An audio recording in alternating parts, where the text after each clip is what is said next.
បាទសូមគោរពអនុញ្ញាតជម្រាបសួរដល់ពុកម៉ែបងប្អូនប្រជាកសិករទាំងអស់ដែលរស់នៅក្នុងប្រទេសជាតិកម្ពុជាថ្ងៃនេះដែរខ្ញុំបាទមួសុកសុភ័ក្រដែលស្ថិតនៅក្នុងភូមិឈរដីឃុំសំរោងស្រុករៃឈរខេត្តកំពង់ចាមបាទហើយថ្ងៃនេះដែរយើងបានមកជួបជុំគ្នាដើម្បីធ្វើកម្មវិធីដើម្បីចែកម្លែកទៅដល់ពុកម៉ែបងប្អូនទាក់ទងទៅនឹងលក្ខខណ្ឌពិសេសរបស់ tractor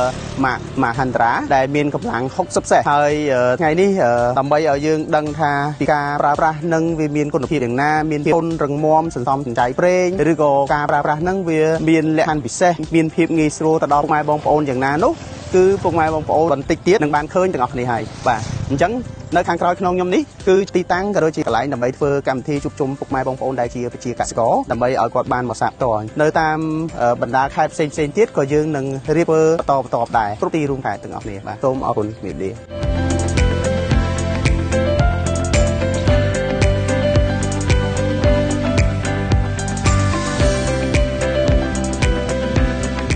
ជំរាបសួរបងខ្ញុំនៅភូមិសដីបងឈ្មោះសុហេងបងថ្ងៃខ្ញុំប្រើ tractor ម៉ាហាន់ត្រាបង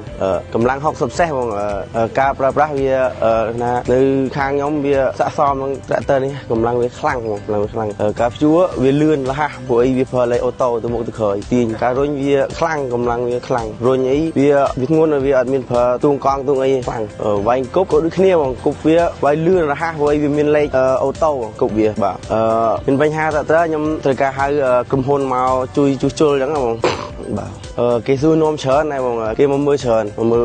ដល់4 10 20នាក់នោះបាទចង់នេះបងជួយចង់ជួយផ្សាយឲ្យចង់ឲ្យខាងក្រុមហ៊ុនពេលយើងខូចអីអញ្ចឹងជួយពន្លឿនអារឿងគ្រឿងបន្លាស់អីអញ្ចឹងណាបងចង់អញ្ចឹងព្រោះយើងក្រុមហ៊ុនយើងថ្មីចេញមកអញ្ចឹងយើងជាប្រទេសជនគេខ្លាចខាងហ្នឹងបងបាទអរគុណច្រើនអរគុណច្រើន